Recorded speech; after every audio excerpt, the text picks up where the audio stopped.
ಬನ್ನಿ ಸ್ನೇಹಿತರೆ, ನಮ್ಮ ನಮಸ್ತೆ ಹಿಂದೂಸ್ತಾನ್ ಹಿಂದಿನ ಎಪಿಸೋಡ್ಗೆ ಎಲ್ಲರಿಗೂ ಸ್ವಾಗತ ಸುಸ್ವಾಗತ. ನೋಡಿ, ಇವತ್ತೇನು ಅಂದರೆ ಈ ರಾಜಕೀಯದವರು ಎಷ್ಟು ಕಳ್ಳಾಟ ಆಡ್ತಾರೆ, ಎಲ್ಲಿ ಕಳ್ಳಾಟ ಆಡಿದ್ದಾರೆ, ಎಲ್ಲಿ ನಮಗೆ ತೊಂದರೆ ಆಗ್ತಾಯಿದೆ, ಎಲ್ಲಿ ನಮಗೆ ಲಾಭ ಆಗ್ತಾಯಿದೆ ಅಂತ ನಮಗೆ ಗೊತ್ತಾಗೋದ್ರಲ್ಲಿ ಸಾವಿರಾರು ಕೋಟಿ ಹೊಡ್ಕೊಂಡು ಕೂತ್ಬಿಟ್ಟಿರ್ತಾರೆ ಅವರು. ಮತ್ತು ಅದು ಇಳಿಸೋದು ಕಷ್ಟ ಆಗುತ್ತೆ, ಯಾಕೆ ದುಡ್ಡಿನ ಬಲ ಅತಿ ದೊಡ್ಡ ಬಲ ಕಲಿಯುಗದಲ್ಲಿ. ಹಾಗಾಗಿ ಅವ್ರನ್ನ ಇಳಿಸೋದು ಭಾಳ ಕಷ್ಟ ಆಗುತ್ತೆ. ಅದಕ್ಕೊಂದು ಎಕ್ಸಾಂಪಲ್ ಹೇಳಬೇಕು ಅಂದರೆ ನೋಡಿ, ಮೈಸೂರು ಮಿತ್ರ ಮತ್ತು ಕೆಲವು ಲೋಕಲ್ ಪೇಪರ್ಗಳು ಬರುತ್ತೆ. ಈ ಲೋಕಲ್ ಪೇಪರಲ್ಲಿ ಫ್ರಂಟ್ ಪೇಜಲ್ಲಿ ಕಲರ್ ಪೇಜ್ ಅಡ್ವರ್ಟೈಸ್ಮೆಂಟ್ ಕೊಡಬೇಕು ಅಂದರೆ 20 ಲಕ್ಷ 25 ಲಕ್ಷ 30 ಲಕ್ಷ ಆಗುತ್ತೆ. ಅಷ್ಟು ಅಡ್ವರ್ಟೈಸ್ಮೆಂಟ್ ಕೊಡೋದಕ್ಕೆ ಯಾರು ಪ್ರಾಮಾಣಿಕವಾಗಿ ದುಡ್ದಿರ್ತಾರೆ, ಯಾರು ಕಷ್ಟಪಟ್ಟು ದುಡ್ದಿರ್ತಾರೆ, ಒಂದು ದಿವಸ ಅಡ್ವರ್ಟೈಸ್ಮೆಂಟ್ಗೆ ಅಷ್ಟು ದುಡ್ಡು ಕೊಡೋದಿಲ್ಲ. ಯಾರು ಓದಿರ್ತಾರೆ, ಯಾರು ಸಂಭಾವಿತರಿರ್ತಾರೆ, ಯಾರು ಪ್ರಜ್ಞಾವಂತರಿರ್ತಾರೆ, ಯಾರು ದೇಶಭಕ್ತರಿರ್ತಾರೆ, ಒಂದು ದಿವಸದ ಅಡ್ವರ್ಟೈಸ್ಮೆಂಟ್ ಕೊಡೋಲ್ಲ. ಈ ರಾಜಕೀಯದಲ್ಲಿ ದುಡ್ಡು ಮಾಡಿರ್ತಾರೆ ನೋಡಿ, ಕಳ್ಳಾಟ ಮಾಡ್ಕೊಂಡು ದುಡ್ಡು ಮಾಡಿರ್ತಾರೆ. ಒಂದೇ ಸಿಗ್ನೇಚರ್ಗೆ ಒಂದು 25 ಕೋಟಿ ಮಾಡಿರ್ತಾರೆ. ಮತ್ತು ರಾಜಕೀಯ ಏನಾಗಿದೆ ಇವತ್ತು, ಅತ್ಯಂತ shortest way of making big money. ಏನಾದ್ರು ತುಂಬ ದೊಡ್ಡದಾಗಿ ಹಣ ಮಾಡಬೇಕು, ತುಂಬ ಶಾರ್ಟ್ ಟೈಮಲ್ಲಿ ಮಾಡಬೇಕು ಅಂತಂದರೆ ರಾಜಕೀಯಕ್ಕೆ ಹೋಗು ಅಂತ ಅಂದ್ಬಿಟ್ಟು. ಏನಾಗಿದೆ, ಈ ಬ್ರಾಹ್ಮಣರು ಮತ್ತು ಮೇಲ್ವರ್ಗದ ಜನ ಏನಿದ್ದಾರೆ, ರಾಜಕೀಯ ಹೊಲಸೆದ್ದು ಹೋಗಿದೆ, ರಾಜಕೀಯ ಕೊಚ್ಚೆ, ಅದ್ರ ಮೇಲೆ ಕಲ್ಲು ಹಾಕಿದ್ರೆ ನಮ್ಮ ಮೊಳಕ್ಕೆ ಸಿಡಿಯುತ್ತೆ ಅಂತಂದ್ಬಿಟ್ಟು ಏನು ಮಾಡಿದ್ದಾರೆ, ತಮ್ಮ ಮಕ್ಕಳುಗಳನ್ನ ಮೇಲ್ವರ್ಗದ ಜನ ಇಂಜಿನಿಯರಿಂಗ್ ಡಾಕ್ಟರ್ಸ್ನ ಮಾಡ್ತಾರೆ. ಇವರು ಅಮೇರಿಕಾದಲ್ಲಿ ಹೋಗಿ, ಲಂಡನ್ನಲ್ಲಿ ಹೋಗಿ, ದುಬೈಯಲ್ಲಿ ಹೋಗಿ, ಸಿಂಗಾಪುರಲ್ಲಿ ಹೋಗಿ ಸೆಟ್ಲಾಗ್ತಾರೆ. ಸೆಟ್ಲಾಗಿ ಎಲ್ಲಿವರೆಗೂ ಮುಂದುವರೆದಿದ್ದಾರೆ ಅಂತಂದರೆ ನೋಡಿ, ಕಮಲಾ ಹ್ಯಾರಿಸು ಡೆಮಾಕ್ರೆಟಿಕ್ ಪಕ್ಷದ ಅಧ್ಯಕ್ಷ ಚುನಾವಣೆ ನಿಂತ್ಕೋತಾ ಇದ್ದಾರೆ. ಅವರು ಮೂಲ ನಿವಾಸಿಗಳು ಭಾರತ ದೇಶದ್ದು ಅದು ಒಂದು. ಮತ್ತು ಬ್ರಿಟನ್ ದೇಶದಲ್ಲಿ ರಿಷಿ ಸುನಕ್ ಅಂದ್ಬಿಟ್ಟು ನಮ್ಮ ಇನ್ಫೋಸಿಸ್ ನಾರಾಯಣ ಮೂರ್ತಿಯವರ ಅಳಿಯ, ಅವರು ಬ್ರಿಟನ್ನಿನ ಪ್ರಧಾನಮಂತ್ರಿ ಆಗಿದೆ. ವಿಶ್ವಗುರು ಆಗ್ಬಿಟ್ಟಿದ್ದೀವಿ ನಾವು ಆಗಲೇ. ಈ ಬ್ರಾಹ್ಮಣರು ಈ ಥರ ಮುಂದುವರಿತಾ ಇದ್ದರೆ ಇಲ್ಲೇನಾಗಿದೆ, ಜಾಗ ಖಾಲಿ ಆಗ್ಬಿಟ್ಟಿದೆ. ಮತ್ತು ಫಾಸ್ಟೆಸ್ಟಾಗಿ ಮನಿ ಮಾಡಬೇಕು, ಅತ್ಯಂತ ಜಾಸ್ತಿ ದುಡ್ಡು ಮಾಡಬೇಕು, ವಿಮಾನಗಳಲ್ಲಿ ಓಡಾಡಬೇಕು, ದೊಡ್ಡ ದೊಡ್ಡ ಹೋಟ್ಲುಗಳಲ್ಲಿ ಉಳ್ಕೋಬೇಕು. ಮತ್ತು ಪ್ರಪಂಚದಲ್ಲಿರ್ತಕ್ಕಂಥ ಸುಂದರಿಯರೆಲ್ಲ ನಮಗೆ ಬಂದು ಮಾಡ್ಕೋಬೇಕು ಪಕ್ಕದಲ್ಲಿ. ಈ ಥರ ಮಾನವ ಬೆಳೆದು ಏನಾಗಿದೆ, ಭ್ರಷ್ಟರು, ದುಷ್ಟರು, ಕೆಟ್ಟವರು, ಗುಲಿಗೆಟ್ಟವರು ಎಲ್ಲ ರಾಜಕೀಯಕ್ಕೆ ಬರ್ತಾಯಿದ್ದಾರೆ. ರಾಜಕೀಯಕ್ಕೆ ಬಂದು ಏನು ಮಾಡ್ತಾರೆ, ಯಾರಿಗೋ 2 ಬಾಳೆಹಣ್ಣು ಫ್ರೀ ಕೊಟ್ಬಿಡ್ತಾರೆ. ಬಾಳೆಹಣ್ಣು ಫ್ರೀ ಕೊಟ್ಬಿಟ್ಟು ಹಸು ನೀಗಿಸ್ಬಿಟ್ಟಿದ್ದೀವಿ, ಹಸು ಮುಕ್ತ ಭಾರತ ಮಾಡಿಬಿಟ್ಟಿದ್ದೀವಿ ಅಂತ ಹೇಳ್ತಾರೆ. ಜನನ ನಂಬ್ಕೊಂಡು ಓಟ್ ಹಾಕ್ತಾರೆ. ಯಾಕೆ ಅಂದರೆ ಓಟ್ ಹಾಕ್ತಕ್ಕಂಥ ಜನಸಂಖ್ಯೆ ಜಾಸ್ತಿ ಇರೋದು ಇವರಲ್ಲೇ. ಅಮಾಯಕರು, ಅನಕ್ಷರಸ್ಥರು ಇವರು ಭಾಳ ಬೇಗ ಬಲಿಯಾಗ್ತಾರೆ. ಹಾಗಾಗಿ ಏನಾಗಿದೆ, ಅನಕ್ಷರಸ್ಥರದ್ದು ಅಮಾಯಕರು ವೋಟ್ ಬ್ಯಾಂಕ್ ಕನ್ವರ್ಟ್ ಆಗ್ತಾಯಿದೆ. ಈ ವೋಟ್ ಬ್ಯಾಂಕ್ ಏನಾಗಿದೆ, ವೋಟ್ ಬ್ಯಾಂಕ್ ಪಾಲಿಟಿಕ್ಸ್ ಆಗಿ ದುಷ್ಟರು, ಅಮಾಯಕರು, ಅನಕ್ಷರಸ್ಥರು ರಾಜಕೀಯಕ್ಕೆ ಬಂದು ದೊಡ್ಡ ದೊಡ್ಡ ಅಮೌಂಟ್ಗಳು ಇಲ್ಲಿ ಇದು ಮಾಡ್ತಾರೆ. ನೋಡಿ, ಅದು ಯಾರೋ ಬೆಂಗಳೂರಿನಲ್ಲಿ ಮುಖ್ಯಮಂತ್ರಿ ಉಪಮುಖ್ಯಮಂತ್ರಿ ಆಗಿದ್ದಾರೆ ಅಂತ, ಅರ್ಧ ಬೆಂಗಳೂರು ಅವ್ರದ್ದಂತೆ. ಈ ಮೈಸೂರಿಂದ ಬೆಂಗಳೂರಿಗೆ ಹೋಗ್ತಾ ಗುಡ್ಡುಗಳು ಸಿಗುತ್ತೆ, 3-4 ಗುಡ್ಡ ಹಂಚ್ಕೊಂಡ್ಬಿಟ್ಟಿದ್ದಾರೆ ರೀ. ಮೈಸೂರು ಪಾಕ ಹಂಚ್ಕೊಂಡ್ಬಿಟ್ಟಿದ್ದಾರೆ.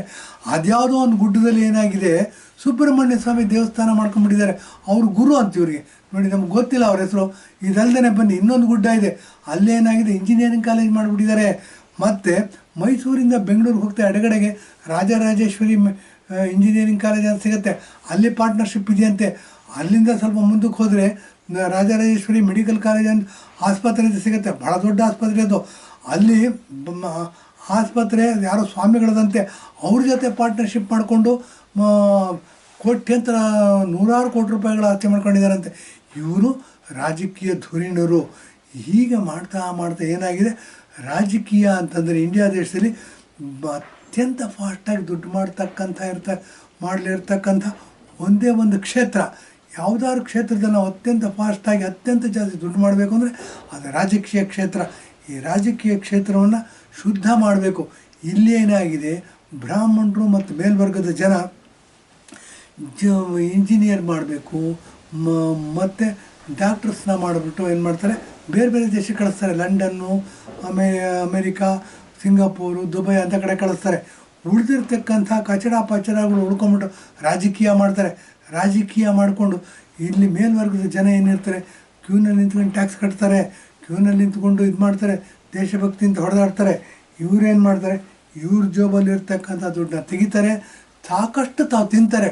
ಉಳಿದಿರ್ತಕ್ಕಂಥ ದುಡ್ಡನ್ನ ಫ್ರೀ ಬಿಗಳು, ಬಸ್ಸಲ್ಲಿ ಫ್ರೀ ಕೊಟ್ಟೆ, ಅಕ್ಕಿ ಫ್ರೀ ಕೊಟ್ಟೆ, ಬಾಳೆಹಣ್ಣು ಫ್ರೀ ಕೊಟ್ಟೆ, ಕೋಳಿ ಮೊಟ್ಟೆ ಫ್ರೀ ಕೊಟ್ಟೆ ಅಂತ ಅಂದ್ಬಿಟ್ಟು ಏನು ಮಾಡ್ತಾರೆ, ಫ್ರೀ ಬಿಗಳನ್ನ ಕೊಟ್ಬಿಟ್ಟು ವೋಟ್ ಬ್ಯಾಂಕ್ಗಳನ್ನ ನಿರ್ಮಾಣ ಮಾಡ್ತಾ ದೇಶವನ್ನು ಇನ್ನೂ ಜಾಸ್ತಿ ಬನಾನಾ ರಿಪಬ್ಲಿಕ್ ಮಾಡ್ತಾ ಇದ್ದಾರೆ.